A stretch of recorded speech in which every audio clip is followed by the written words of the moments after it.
that GT3 is so loud.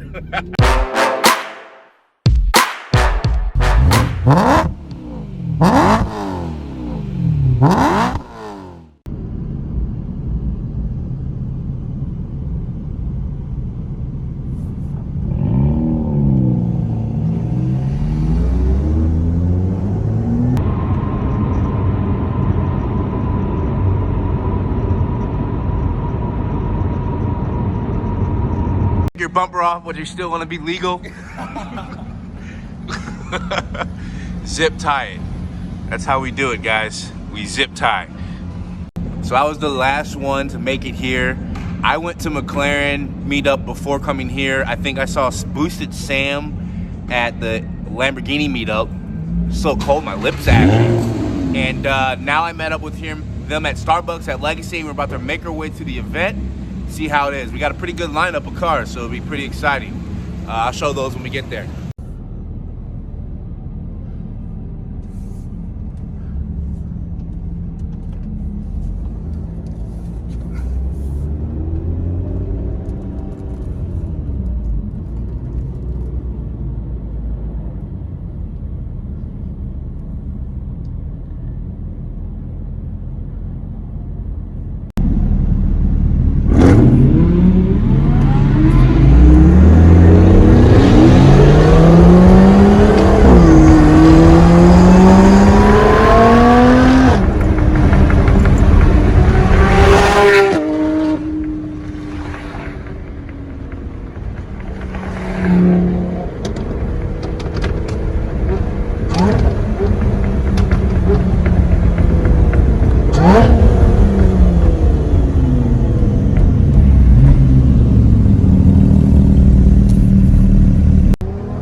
So we are an hour early to the car show. We are literally the car show. It's actually quite hilarious. But let me show some of the lineup. GT3, of course, you guys seen him before, Rowdy. Boosted Sam in his Huracan. Me in the Evora. Brandon, Boosted B in the M4. We got Boosted Jim in the 1LE. There's just so many cars to look at. Boosted Greg with the Ghetto Lambo. Boosted, the original. Then the F430 I did the review on that you guys saw.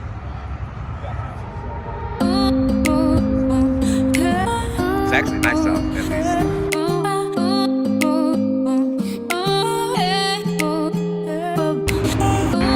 Oh, I never do.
out of control.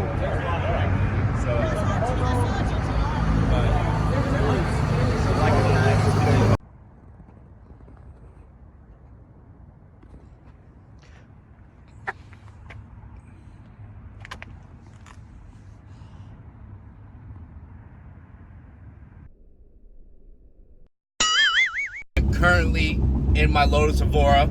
It's interesting. It's such a weird place to put a car. You guys won't be able to see because I have no visibility, but he was like on the sidewalk with his car jack, missing 2 wheels. I don't know how he got there. But anyways, one thing that I want to talk about really quick, and it's because I talk about it all the time off camera, is that I absolutely love my Lotus. And I said in the last video when I first got the car back that there were some negatives that I wanted to kind of hash out or talk about. And that's that I live, okay, how do I say this without, like, I don't know. Anyways, it's like I live in an area where people really, ooh, what a bump that I was almost about to blow my tire on. People in Dallas are all about that money talk. And there's certain cars that get better respect than others. And I hate to admit that I get suckered into sometimes feeling like I want to be in the better than others crowd. And it gets in your head. And by that I mean people, Lotus is a small brand. It's not a terribly expensive car, relatively speaking. It doesn't get the credit that it's due. It's misunderstood and confused to the community. And, you know, the first thing people usually will ask is, oh, well, you know, why did you get a Lamborghini, a Ferrari, or a GT3? Now, let me make this very clear. I would love a Ferrari or a GT3. GT3 I definitely could have gotten. Ferrari, a little less likely. More so because it's easy to afford a car. It's harder to maintain a car. I can't afford to maintain a Ferrari right now. And that's like the ones with the clutches that need to get changed, the way I drive, and what I'd like to use my Ferrari for. I can't be dropping $10,000 on a random event to have to change a clutch. This car, I feel, delivers the experience that I was seeking for coming from the M3 while still being able to be easy to maintain, easy to work on, pretty rock solid and reliable from a mechanical standpoint. And that's one of the main reasons why I really got attracted to the brand. But then beyond that, Lotus is known for being a handling god. And coming from an M3, which I thought was an amazing handling car, I mean, I thought it was the best. Then getting in this, wow. Now, I know there's probably other cars that can even do that same quantum leap. We're talking a lot more money than what this car is over an M3, MSRP to MSRP, used to use. The driving experience in this car, wet, rain or shine, you can see it's raining out, it is amazing. So with that, one thing I want to say, 2 cars in my foreseeable future that I'm definitely going to own. That is a Ferrari, whether that's an F430 Scuderia or a 911 GT3, whether that's an RS, a .1 GT3, or a .2, both of those cars I look up every freaking day. I love the sounds of both of them. I love the emotional, just oozy gooey feeling it gives me. I have always loved those 2 cars.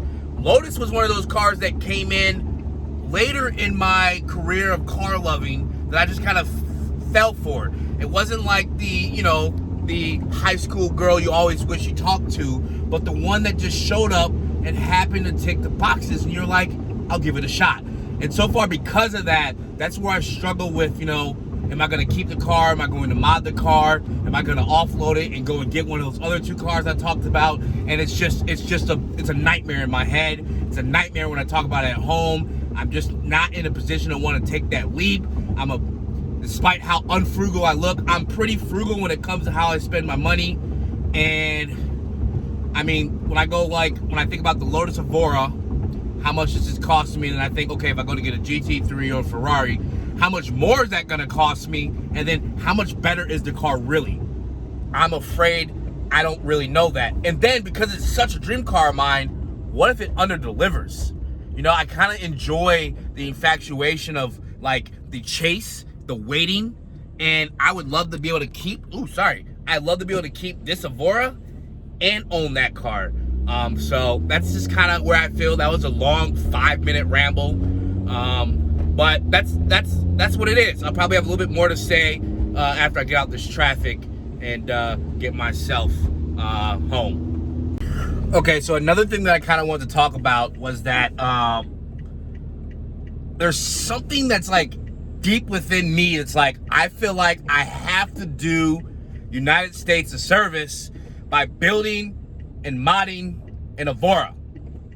And I don't think there's a couple guys out there, I hope I meet both of them, who have done exactly what I seek to do, which is transform a US spec Evora into a GT 430. And the reasoning for that as well is that people praise just how much better that car is. And I have like this strong desire to know how close is it to delivering the type of experience you expect out of a GT3. And I feel like if I abandon this car before doing that, I'm gonna be upset because I just want to know so badly. And I hope that I could get to a position to actually source all those OEM parts, convert this car into that, and really at that point say, did this live up to the expectations I was expecting it to deliver? A different type of car that delivers a GT3-like experience. And there's only one way to find out, and that's doing that. So we'll see if that happens. And I'm excited to try and make that happen, but you know, that's a journey. And hell, I'm impatient just like the rest of you guys. So I gotta keep staying committed to it. And yeah, and then I think the only other thing from that is just like, I also feel like there's not a lot of Lotus content available, you know, and I want to be able to really show to the YouTube community or whatever else out there, you know, how does this Lotus truly stack up against some of these other supercars? And that's gonna be a conversation I want to talk about another day, but not today. But just very loosely on that topic, people complain about the horsepower this car has and some other things, and it being a V6 versus V8. But it's like, I can't even exploit this car on the road. So I think it does what it needs to do from a B-road daily driving perspective. Getting on a track where you're 10/10ths, that's a different story. I don't do that every day.